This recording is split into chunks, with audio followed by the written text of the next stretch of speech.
Devocional Eyume, un tiempo para crecer y conocer más profundamente a Dios.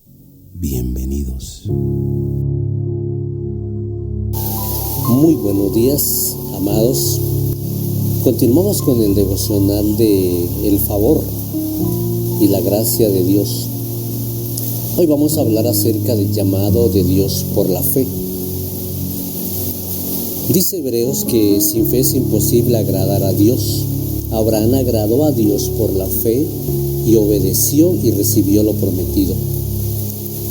Dios estableció un pacto con Abraham y le dijo que sería el fundador de una gran nación.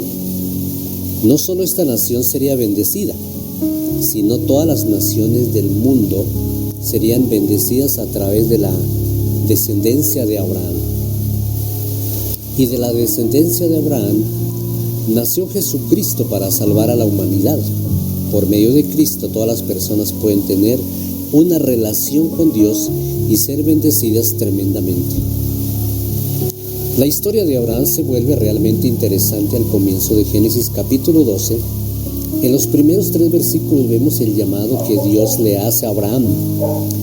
Pero el Señor había dicho a Abraham: vete de tu tierra y tu parentela y de la casa de tu padre a la tierra que te mostraré, y haré de ti una nación grande, y te bendeciré, y engrandeceré tu nombre y serás bendición.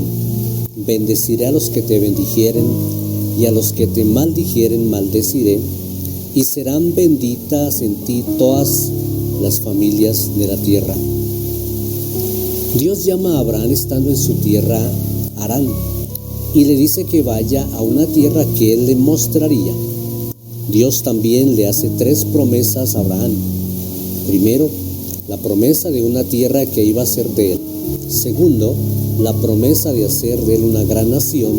Y tercero, la promesa de la bendición. Estas promesas constituyen la base para lo que posteriormente sería llamado el pacto abrámico, según establecido en Génesis capítulo 15 y ratificado en Génesis capítulo 17.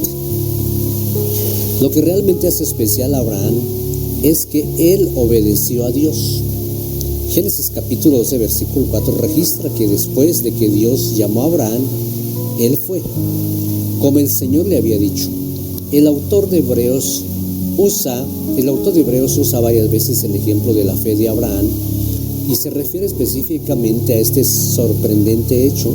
Por la fe, Abraham, siendo llamado, obedeció para salir al lugar que había de recibir como herencia y salió sin saber a dónde iba.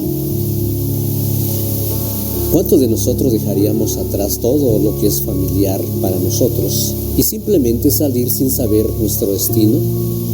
El concepto de familia significaba todo para una persona que vivía en los tiempos de Abraham. En ese momento las unidades familiares estaban fuertemente unidas. Era inusual que los miembros de la familia vivieran a cientos de millas de distancia el uno del otro. Además, no se nos dice nada sobre la vida religiosa de Abraham y su familia antes de su llamado. La gente de Ur y Harán adoraban al antiguo panteón de dioses babilónicos, especialmente a Sin, el dios Luna, por lo que podemos decir que Dios llamó a Abraham de una cultura pagana. Abraham sabía y reconoció el llamado del Señor y obedeció voluntariamente sin dudar. Podemos ver las características de un hombre que halló gracia delante de Dios. Una de las características que vemos es que se le conocía como el amigo de Dios. Según Isaías 41:8 dice: tú, oh Israel, eres mi siervo, tú, oh Jacob, a quien he escogido, la descendencia de Abraham, mi amigo. En segundo lugar, vemos a un hombre de fe. Según Hebreos 11:8, dice la palabra que por la fe Abraham, siendo llamado, obedeció para salir al lugar que había de recibir como herencia y salió sin saber a dónde iba. Otra característica que vemos es un hombre de esperanza. Según Romanos 4:18 dice que él creyó en esperanza contra esperanza para llegar a ser padre de muchas gentes conforme a lo que se le había dicho: así será tu descendencia.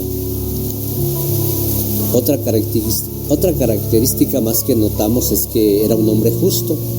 ¿Por qué dice la Escritura? Creyó Abraham a Dios y le fue contado por justicia.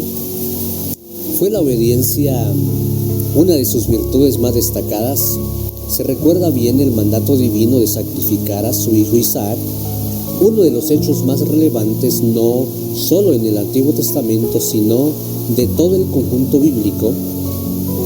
Una clara lección que podemos extraer de la vida de Abraham es que debemos vivir una vida de fe. Abraham pudo tomar a su hijo Isaac y llevarlo hasta el monte Moriah, porque él sabía que Dios era fiel para cumplir sus promesas. La fe de Abraham no era una fe ciega, su fe era una garantía y confianza firme en aquel que ha demostrado ser fiel y verdadero. Si miramos hacia atrás en nuestra propia vida, veremos todo en la mano de la providencia de Dios. Dios no nos tiene que visitar acompañado por ángeles, ni tampoco nos tiene que hablar desde una zarza ardiente o dividir las aguas del mar para estar activo en nuestras vidas. Dios está supervisando y organizando los acontecimientos de nuestra vida. A veces no parece así, pero la vida de Abraham es la evidencia de que la presencia de Dios en nuestras vidas es real. Incluso los fracasos de Abraham demuestran que Dios, aunque no nos protege de las consecuencias de nuestro pecado, bondadosamente lleva a cabo su voluntad en nosotros y por medio de nosotros. Nada de lo que hagamos va a frustrar el plan de Dios. La vida de Abraham también nos muestra la bendición de la simple obediencia. Cuando se le pidió que dejara su familia, Abraham lo hizo. Cuando se le pidió que sacrificara a Isaac, Abraham se levantó temprano a la mañana siguiente para hacerlo. Por lo que podemos discernir desde el relato bíblico, no hubo dudas en la obediencia de Abraham. Abraham, al igual que la mayoría de nosotros, pudo haber sufrido ante esas decisiones, pero cuando llegó la hora de actuar, él no dudó. Cuando discernimos un verdadero llamado de Dios o leemos sus instrucciones en su palabra, debemos actuar. La obediencia no es opcional cuando Dios ordena algo. Amados, así como Abraham halló gracia y favor delante de Dios, usted y yo fuimos llamados por su gracia para obedecerle. Que estas cualidades de Abraham nos inspiran a ser ejemplo ante una sociedad que necesitan el favor y la gracia de Dios. Que Dios nos bendiga a todos. Muchas bendiciones.